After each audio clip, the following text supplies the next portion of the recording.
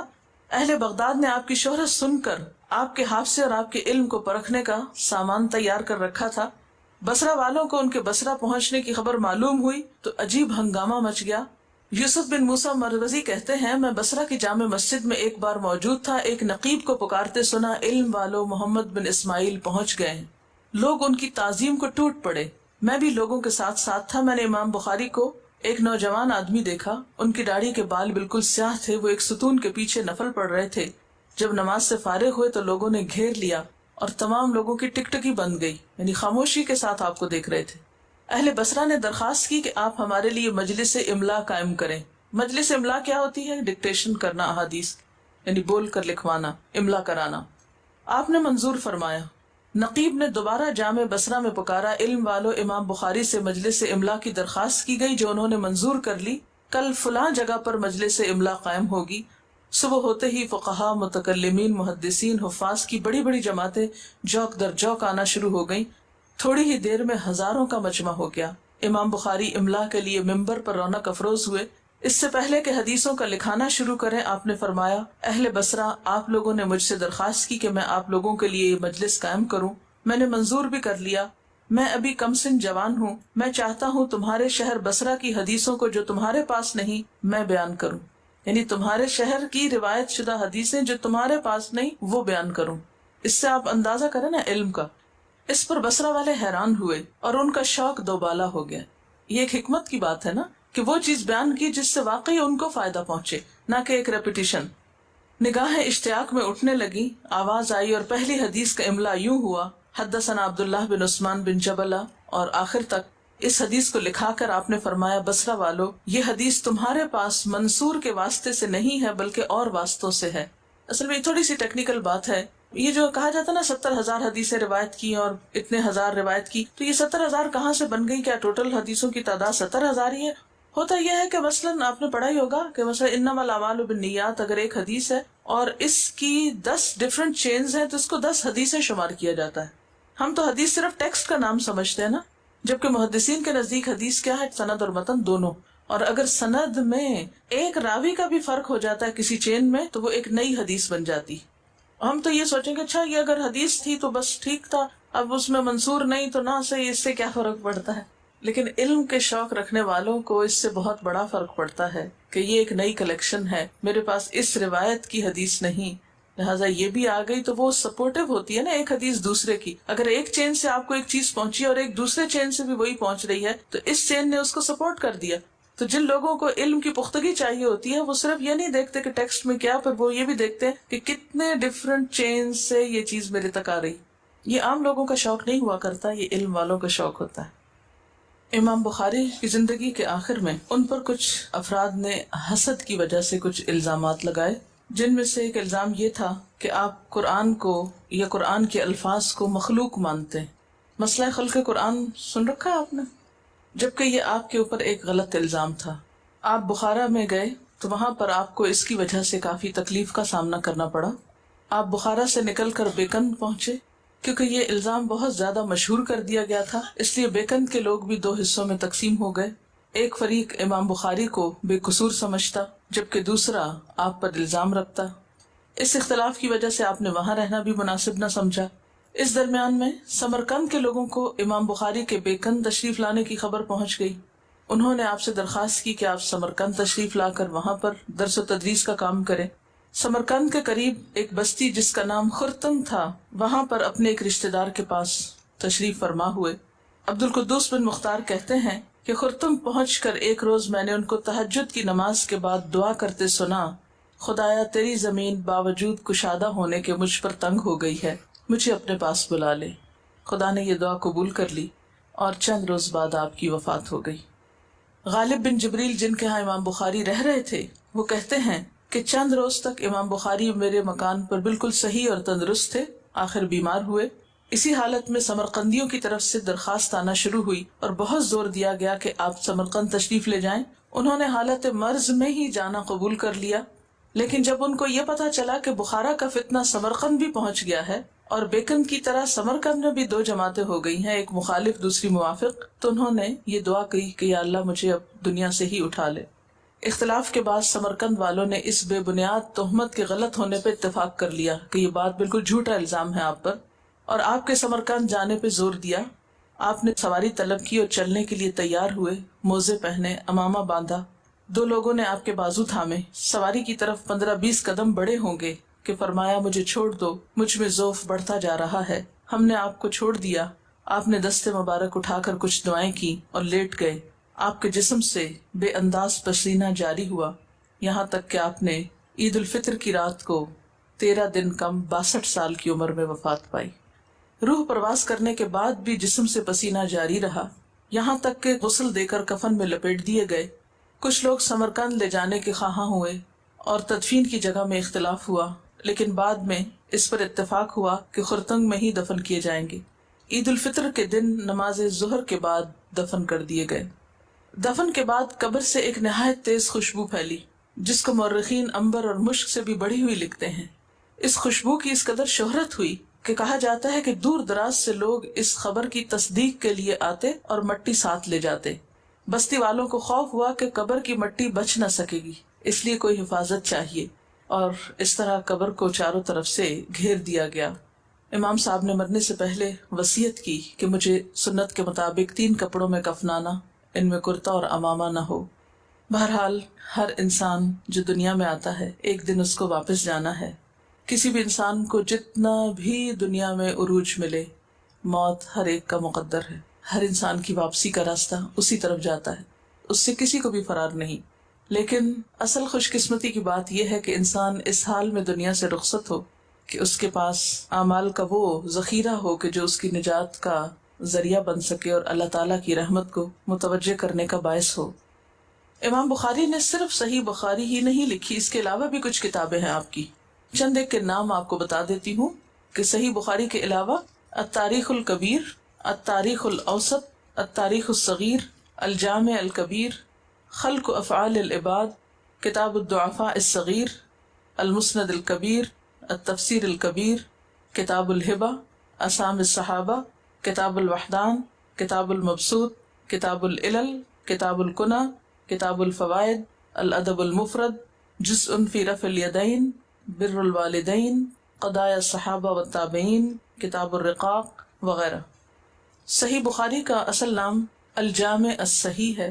بخاری چونکہ بخارا کی طرف نسبت اور ان کے نام کا حصہ تھا، اس لیے ان کی طرف منسوب کی جاتی ہے۔ اس کتاب کے بارے میں بہت سی باتیں کہی گئی ہیں، اور علماء امت کا اس بات پر اتفاق ہے کہ قرآن پاک کے بعد صحیح بخاری اسلام میں صحیح ترین کتاب ہے۔ اس پر مستشرقین بھی اپنی رائے کا اظہار کرتے ہیں۔ مثلا ٹامس ولیم بیل لکھتا ہے اپنی ایک کتاب میں کہ امام بخاری کی تصنیف صحیح بخاری کی سب سے زیادہ قدر کی جاتی ہے۔ روحانی اور دنیاوی معاملات غرض دونوں حیثیت سے قرآن کے بعد معتبر کتاب سمجھی جاتی ہے۔ اس کتاب میں محمد صلی اللہ علیہ وسلم کی وحی، الہامات اور افعال اور اقوال ہی نہیں بلکہ قرآن کے اکثر مشکل مقامات کی تفسیر بھی ہے۔ اس کتاب کی تالیف کا خیال کیوں پیدا ہوا امام بخاری کے دل میں؟ اس کے بارے میں آتا ہے کہ اس میں کچھ تو پچھلی تاریخ کا ہاتھ ہے کہ آپ صلی اللہ علیہ وسلم کے دور سے لے کر ان کے دور تک جو کچھ جمع ہوا تھا اسے اب باقاعدہ ایک منظم اور مرتب شکل میں جمع کرنے کی ضرورت تھی۔ اس کے بارے میں بھی کہا جاتا ہے کہ ان کے ایک استاد تھے جن کا نام اسحاق ابن راہویہ تھا یا راہبہ تھا۔ انہوں نے اپنی ایک مجلس میں اپنے شاگردوں کو پڑھاتے ہوئے یہ کہا تھا کہ لو جمعتم کتابا مختصرا لصحیح سنت النبی صلی اللہ علیہ وسلم، یعنی اپنے شاگردوں سے کہا کہ کاش نبی صلی اللہ علیہ وسلم کی صحیح احادیث سے ایک مختصر کتاب تم جمع کرتے، امام بخاری کہتے ہیں کہ استاد کی یہ بات سن کر فوقع ذلک فی قلبی، یہ بات میرے دل میں اتر گئی، میرے جی میں بیٹھ گئی اور آگ میں روغن کا کام دے گئی. میں نے اسی وقت سے اپنے دل میں ٹھان لی کہ یہ کام میں کروں گا، اور پھر صرف ٹھانا ہی نہیں بلکہ کر کے بھی دکھایا. اسی طرح امام بخاری اپنا ایک خواب بھی بیان کرتے ہیں کہ میں نے نبی صلی اللہ علیہ وسلم کو خواب میں دیکھا کہ میں آپ کے حضور کھڑا ہوں، میرے ہاتھ میں ایک پنکھا ہے جس سے میں آپ کے اوپر سے مکھیوں کو ہٹا رہا ہوں. بیدار ہو کر تعبیر بیان کرنے والوں سے اس خواب کی تعبیر معلوم کی تو تعبیر دینے والوں نے یہ کہا کہ نبی صلی اللہ علیہ وسلم کی طرف جن جھوٹی حدیثوں کی نسبت کی جاتی ہے تم ان کو دور کرو گے، ہٹاؤ گے، یعنی آپ کی ذات سے متعلق منسوب جھوٹے اقوال جو ہیں تم ان کے رد کرنے کا سبب بنو گے. اور یہ بات سچی ثابت ہوئی. تو جیسا کہ آپ جانتے ہیں کہ سچا خواب نبوت کا 46واں حصہ ہے، اور جس نے حضور صلی اللہ علیہ وسلم کو خواب میں دیکھا اس کا خواب سچا ہوتا ہے اور وہ آپ ہی ہوتے ہیں. خواب بھی دراصل کیا ہوتے ہیں؟ اللہ تعالیٰ جب کسی بندے سے کوئی کام لینا چاہتے ہیں تو بسا اوقات اس کی رہنمائی جاگتے میں کرتے ہیں اور بسا اوقات سوتے میں کرتے ہیں. بہت سی چیزوں کے بارے میں انسان جب کوئی فیصلہ نہیں کر پاتا یا کوئی کام کرنے کے لیے اللہ تعالیٰ دل میں الہام کرتے ہیں کہ یہ کام تمہارے حق میں اچھا ہے یا برا. بعض اوقات جیسے استخارے کے بعد بھی خواب دیکھتے ہیں آپ، یا استخارے کے بغیر بھی خواب دیکھتے ہیں، تو خوابوں کے ذریعے بھی انسانوں کی بسا اوقات رہنمائی کی جاتی ہے.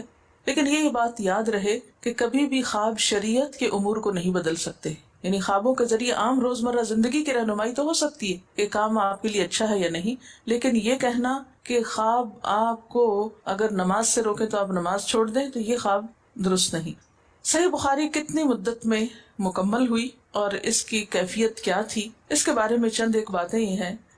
وراق کہتے ہیں کہ امام بخاری نے یہ کتاب 16 سال میں لکھی، یعنی اس کتاب کو مکمل کرنے میں 16 سال لگے.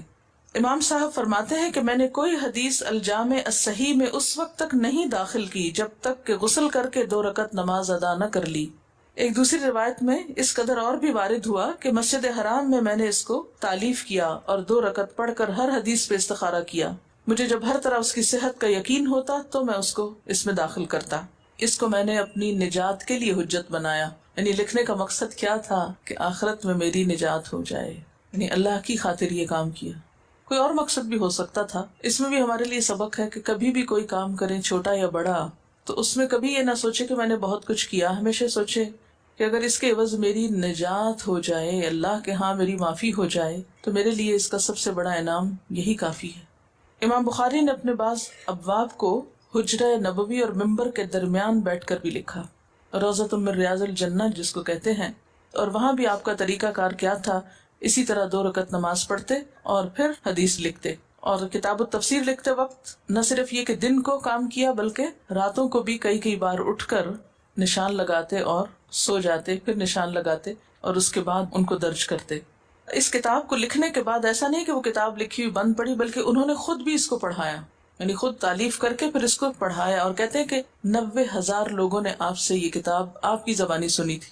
یعنی ایک ایک کر کے نہیں بلکہ اکٹھی ایک ایک مجلس میں کئی ہزار لوگ ہوتے ہوں گے. اور پھر ان میں صرف عام قسم کے لوگ نہیں تھے، بڑے بڑے علماء بھی شامل تھے کہ جو آپ سے یہ کتاب سنا کرتے تھے. امام احمد بن حنبل، علی بن مدینی، یحییٰ بن معین، ان کے سامنے بھی اس کو پیش کیا گیا. سب نے پسندیدگی کی نگاہ سے کتاب کو دیکھا اور بالاتفاق صحت کی شہادت دی، مگر 4 حدیثوں میں کلام کیا. یعنی 4 حدیثوں کے بارے میں ان علماء نے کچھ کلام کیا. وہ جو پڑھیں گے آپ تو اس میں آ جائے گی بات. صحیح بخاری کا اگرچہ نام جو مشہور اور معروف ہے وہ صحیح بخاری ہے، لیکن اس کا نام کیا ہے؟ الجامع الصحیح. یہ مختصر نام ہے لیکن مکمل نام ہے الجامع الصحیح من صلی اللہ علیہ وسلم وسننہ وایامہ. مطلب کیا ہے؟ الجامع یعنی ایک کمپریہنسو کتاب ہے، الصحیح جو صحیح ہے کس چیز کے بارے میں ہے؟ احادیث رسول صلی اللہ علیہ وسلم کے بارے میں، والسنن اور آپ کی سنتوں کے بارے میں، وایامہ اور آپ کے ایام کے بارے میں، یعنی تاریخ. ایام کا مطلب ہے ہسٹری. امام بخاری نے محض احادیث جمع ہی نہیں کی بلکہ ان کے اندر سے ان کو ابواب میں اس طرح تقسیم کیا کہ ان ابواب کے جو عنوانات بنائے ان کا خاص تعلق ہے احادیث کے ٹیکسٹ کے ساتھ. یعنی صرف حدیث نہیں بلکہ اس کے عنوان بھی ایک طرح سے تجویز کیے جن کو تراجم ابواب کہا جاتا ہے. بہت سی کتابیں اس کتاب کی شرح میں لکھی گئی ہیں. جیسے قرآن پاک کی تفسیر لکھی گئی ہے نا، اس کتاب کی شرحیں لکھی گئی ہیں. یعنی حدیث کی شرح ہوتی ہے، تفسیر نہیں کہلاتی. تفسیر کس کی کہلاتی ہے؟ قرآن پاک کی، اور شرح احادیث کی، جس کو ہم تشریح بھی بولتے ہیں یا حواشی کہتے ہیں ان کو. صرف ان کے نام پڑھوں گی. جیسے مثلاً اگر آپ قرآن پاک کی تفسیر کا نام لیتے ہیں، مثلاً ترجمان القرآن ہے، تفہیم القرآن ہے، معرف القرآن ہے، وغیرہ وغیرہ، تو یہ کیا ہے؟ تفسیر ہے جو اردو میں، عربی میں بھی ہے بے شمار. تو اسی طرح صحیح بخاری کی کچھ شرحوں کے نام، اگرچہ نام ذرا آپ کو انیوژل لگیں گے، عجیب لگیں گے، لیکن سننے میں حرج نہیں. یہ باتیں سن سن کے پھر ایک مزاج بنتا ہے انسان کا، کچھ ڈیفیکلٹ ورڈز کو سن کے انہیں اپنے اندر جذب کرنے کا.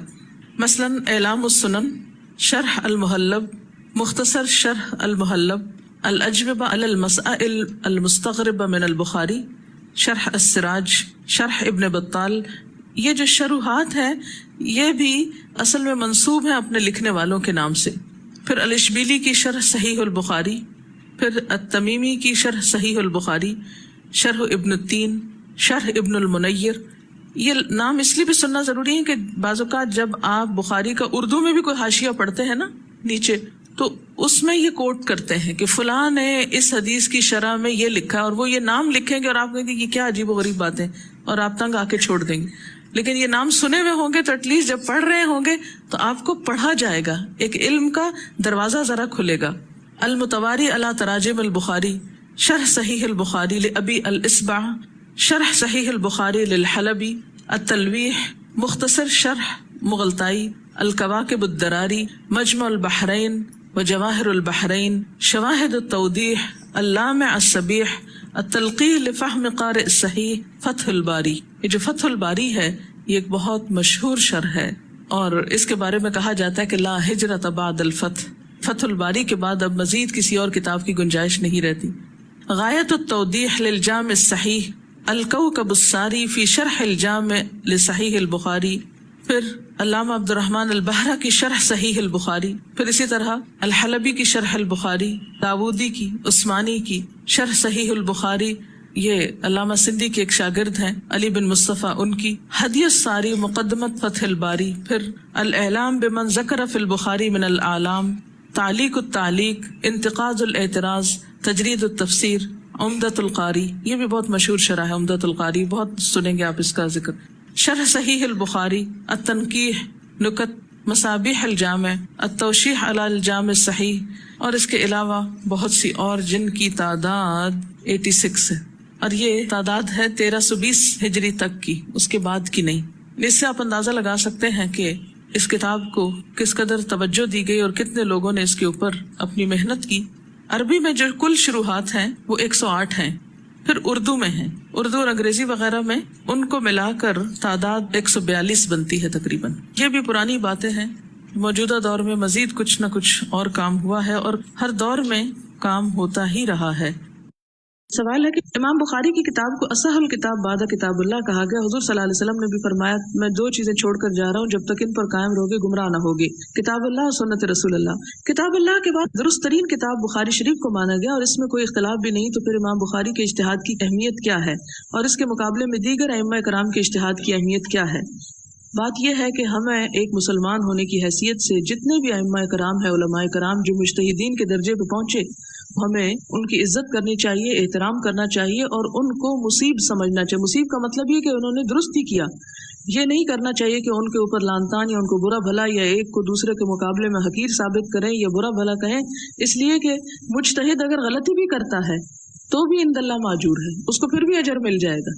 لیکن اگر ہمیں پتہ چل جاتا ہے کہ وہ غلطی کرتا ہے تو پھر ہمیں اندھی تکلیف نہیں کرنی چاہیے کہ اسی کی بات لیں اور دوسرے کی چھوڑ دیں. دوسری بات یہ کہ معصوم صرف پیغمبر ہوتے ہیں، خواہ امام بخاری ہی کیوں نہ ہو، کتنے بڑے سے بڑا کوئی عالم ہو، ہمیں اس کو معصوم عن الخطا نہیں سمجھنا چاہیے، اور یہ نہیں کہنا چاہیے کہ اس سے تو کوئی بات غلط ہو ہی نہیں سکتی، یا اس کی تو کوئی سوچ یا کوئی اس کا فہم میں کوئی خرابی ہو ہی نہیں سکتی. نہیں، اس بات کا چانس ہمیشہ رکھنا چاہیے کہ ہو سکتا ہے ان سے بھی کوئی بات جو ہے وہ انہیں درست طور پر سمجھ نہ آئی ہو. اس لیے اصل چیز یہ ہے کہ اگر امام بخاری ایک صحیح دلیل لاتے ہیں، ایک صحیح حدیث لاتے ہیں تو اس کو ہم لیں گے، لیکن اگر امام بخاری ایک منسوخ حدیث پر ایک حکم رکھتے ہیں تو ہم اس حکم کو نہیں لیں گے. تو اس میں یہ ہے کہ امام بخاری اور دوسرے ائمہ میں فرق کیا ہے. ایک ہلکا سا فرق یہ بتا دوں کہ امام بخاری نے جو اجتہاد کیا ہے اس میں وہ دلیل لے کر آئے ہیں اور ایک صحیح حدیث سے دلیل لائے ہیں، جبکہ دیگر ائمہ کے اجتہاد میں ہم ان کی کتابیں اگر پڑھتے ہیں تو اس میں آپ کو بہت سی چیزیں ضعیف بھی مل جائیں گی. یہ فرق ہے ایک بڑا واضح سا. لیکن اس کا یہ مطلب نہیں کہ اگر ان کے پاس دلائل اصح الکتب ہے اور صحیح ترین احادیث پر مبنی ہے ان کی کتاب، تو اس میں ایک ان سے خطا کبھی نہیں ہو سکتی. اگر ہم یہ سمجھتے ہیں تو ہم غلوف کر رہے ہیں. ہمیں اس غلوف سے بچنا چاہیے. اصل چیز جو ہے وہ ہم یہ کہتے ہیں کہ قرآن پاک میں کوئی غلطی نہیں ہو سکتی، حضور صلی اللہ علیہ وسلم سے کوئی خطا نہیں ہو سکتی. کیوں کہ اللہ تعالیٰ نے آپ کے اگلے پچھلے سب بھول چوک قصور سب کچھ معاف کر دیا اور صحیح ترین دین آپ کے ذریعے ہمیں پہنچایا. لیکن یہ کہنا کہ اس کے بعد فلاں بھی اسی درجے پر ہے تو پھر وہ رسول اور ایک عام عالم میں فرق کیا رہا، تو یہ غلوب نہیں ہونا چاہیے. لیکن افسوس کے ساتھ کہنا پڑتا ہے کہ ہمارے ہاں تو اس قسم کے رجحان پرورش پا گئے کہ جس میں عام مجتہدین کو حضور صلی اللہ علیہ وسلم سے بھی بڑھ کے اہمیت دی جاتی، ان کی بات مان لی جاتی. حضور صلی اللہ علیہ وسلم سے اگر کوئی بات صحیح ترین بھی ثابت ہو تو ہم اس کو ماننے میں اعتراض کرتے ہیں یعنی جھجکتے ہیں. تو ہماری اصل چیز کیا ہونی چاہیے؟ اب دیکھیں کہ جیسے صحابہ کرام اپنی رائے سے فوراً رجوع کر لیتے ہیں کہ اچھا مجھے یہ حکم نہیں پتا تھا. تو اس میں یہ ہے کہ بخاری کا انتخاب بھی میں نے اسی وجہ سے کیا ہے کہ اس میں جو چیزیں آتی ہیں ان کے ساتھ صحیح دلیل ہے. جہاں جہاں اگر کوئی منسوخ یا کوئی ایسا حکم ہے تو دوسرے ائمہ کرام کے اس پہ نقد موجود ہے، اس کو پھر ساتھ بیان کر دیا جاتا ہے جس سے معاملہ جو ہے وہ واضح ہو جاتا ہے. لیکن جو پڑھتے ہیں اس پر پوری تسلی اور شرح صدر ہو جاتا ہے. اسی وجہ سے اس کو چنا گیا ہے تاکہ آپ کے پاس جو نالج ہو دلیل کے ساتھ ہو، اوتھینٹک ہو، آپ عمل کریں، اطمینان کے ساتھ کریں کہ میں جو کر رہی ہوں انشاءاللہ اللہ تعالیٰ کے نزدیک اس کی قبولیت ہوگی کیونکہ میں ایک صحیح دلیل پر مبنی کام کر رہی ہوں. دیگر ائمہ کرام کے جہاں اجتہادات ہیں تو اس میں بھی آپ دیکھ سکتے ہیں، لیکن فی الحال آپ اتنے زیادہ چیزوں کے اگر مکلف کر دیے جائیں شاید کچھ بھی کرنا ممکن نہ رہے. وآخر دعوانا ان الحمد للہ رب العالمین.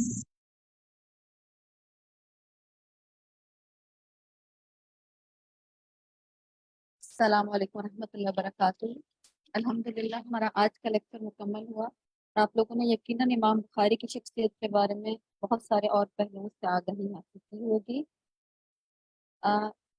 امام بخاری کی زندگی کو جب ہم پڑھتے ہیں تو ہمیں اس سے بہت سارے اپنے لیے سبق ملتے ہیں اور کچھ ایسی باتیں ہمیں ان کے بارے میں معلوم ہوتی ہیں جس سے ہمیں اس بات کا اندازہ ہوتا ہے کہ انہوں نے اتنی بہترین کتاب، اصح الکتب کہا گیا کہ قرآن کریم کے بعد سب سے صحیح ترین کتاب صحیح البخاری ہے. اس کے لکھنے والے کے کردار میں ایسی کون سی باتیں تھیں، ایسی کون سی خوبیاں تھیں جس کی وجہ سے اللہ تعالیٰ نے ان کو اس عظیم کام کے لیے چنا. وہ اتنے سالوں سے امام بخاری کی کتاب پڑھی جاتی ہے اور اس کے اندر کوئی بھی آج تک یہ غلطی نہیں نکال پایا کہ اس کے اندر کوئی احادیث ایسی ہیں سوائے ان 4 احادیث کی جن کے بارے میں کچھ کلام کیا گیا، سوائے ان 4 احادیث کی جن کے بارے میں کچھ کلام کیا گیا. اس کے علاوہ، اور وہ بھی جب ہم پڑھیں گے انشاءاللہ تو اس کو ڈسکس کر لیا جائے گا کہ وہ کیا رائے دی گئی. اللہ تعالیٰ نے ان کو اس کار خیر کے لیے چنا، اس وجہ سے ان کے اندر ان کی شخصیت میں جو خوبیاں تھیں ان ہم سب کے لیے بہت سارے لیسن پوشیدہ ہیں. آج کی ڈسکشن کلاس کی طرف چلتے ہیں ہم. ہمارا کوشچن یہ ہے، نیکسٹ سلائڈ کیجیے گا. آپ نے امام بخاری کے حالات زندگی اور علمی سفر کے بارے میں جانا، اس سے آپ نے اپنے لیے کیا سیکھا؟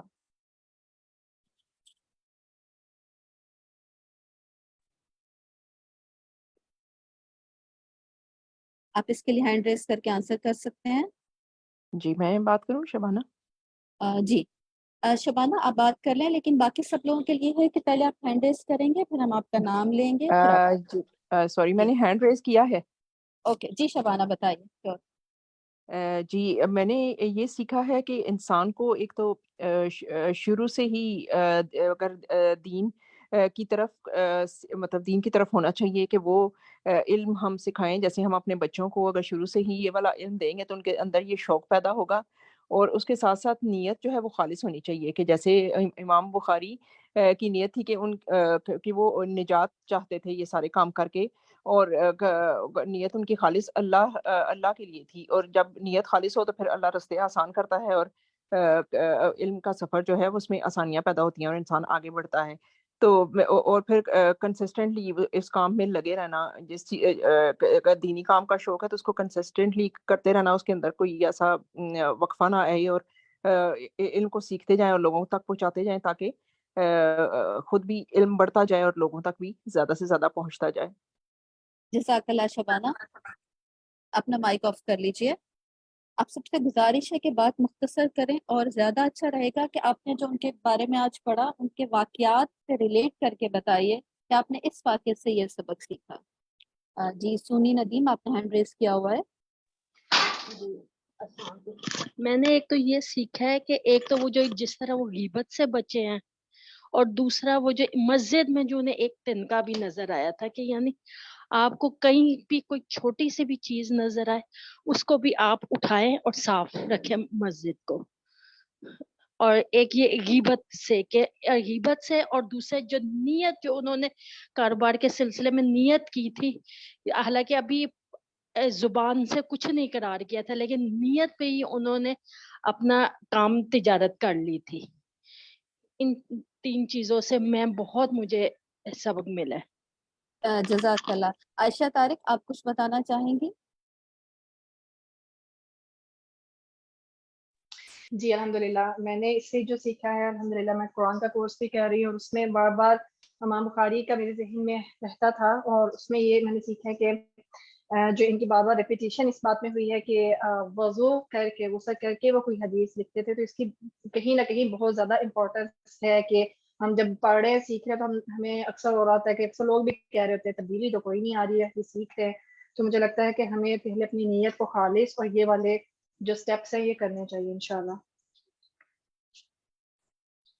جزاک اللہ. افشاں اشفاق آپ کچھ کہنا چاہیں گے کہ آج کے لیسن سے پرٹیکولرلی بتائیں کہ آج کے لیسن میں جو آپ نے پڑھا اس سے آپ کیا جی السلام علیکم. وعلیکم السلام. بہت ساری باتیں سیکھنے کے لیے، لیکن ایک بات جو مجھے پرسنلی کلک کی وہ جو ان کا یہ رویہ تھا ان لوگوں کے ساتھ جنہوں نے ان کے بارے میں باتیں کی. انہوں نے ان کے ساتھ کچھ ایسا نہیں انٹریکشن کیا، اللہ کی طرف رجوع کیا. اللہ سے کہا کہ جو میرے لیے زمین تنگ کر دی گئی ہے تو مجھے اپنے پاس بلا لے. یہ بات مجھے بہت کلک کی کہ آپ بہت سارے پرابلمس میں صرف اللہ سے رجوع کرتے ہیں، لوگوں کو صفائی نہیں دیتے ہیں. یہ بات مجھے ان کی بہت اچھی لگی. اللہ ہم سب کو بھی اس پہ عمل کرنے کی توفیق دے. آمین. جزاک اللہ. ہم اسٹوڈنٹس سیکشن کی طرف چلتے ہیں. نیکسٹ سلائڈ کر دیجیے گا پلیز. الحمدللہ ہم نے آج پڑھا کہ امام بخاری نے یہ کتاب اپنی زندگی میں 90,000 لوگوں کو پڑھائی. الحمدللہ آج اللہ تعالیٰ نے ہم سب کو بھی یہ موقع دیا ہے کہ ہم اس کتاب کو دوبارہ سے پڑھیں اور سمجھیں. آپ میں سے بہت سارے لوگ ایسے ہوں گے جو فرسٹ کلاس سے ہمارے ساتھ شریک ہیں، اور کچھ لوگ ایسے ہوں گے جنہوں نے آج فرسٹ ٹائم ہماری کلاس جوائن کی ہے. تو میری خواہش ہوگی کہ وہ لوگ اس کے بارے میں بتائیں ان کو آج کلاس کیسی لگی اور ان کو امام بخاری کے بارے میں پڑھ کر اپنے لیے کیا سبق ملا، انہیں کیسا لگا. صحیح بخاری کے بارے میں جاننا. وہ لوگ ہینڈ ریز کریں اور بتائیں. نسیم خان آپ کا نام ہے. جی نسیم بتائیں گی آپ. السلام علیکم ورحمۃ اللہ وبرکاتہ.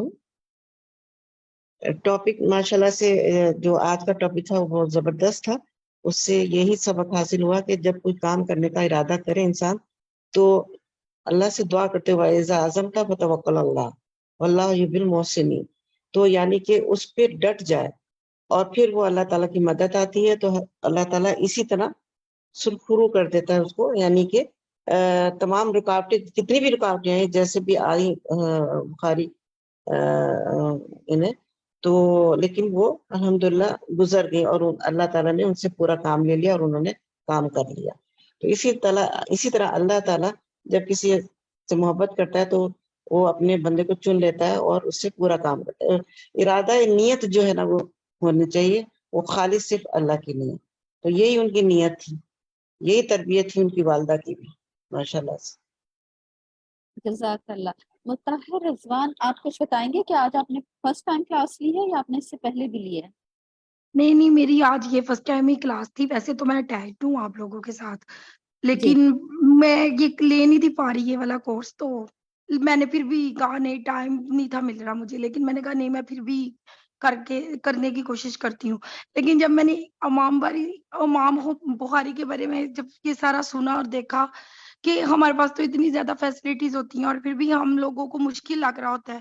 اور یہ جیسے اندھیرے میں انہوں نے اتنی حدیثیں لکھی، 15,000 حدیثیں، پھر اس کو یاد کرنا، پھر اس کو لکھنا، پھر اس کو پھیلانا، پھر اپنے دوستوں کو بتانا اس کو یاد کیسے کرنا ہے، پھر 16 سال کی عمر میں حج کر لینا، پھر سفر کرنا، پھر محنت کرنی، پھر اس کے بعد مسجد بنوانی، پھر مسافر خانوں کے لیے اتنا کچھ کرنا.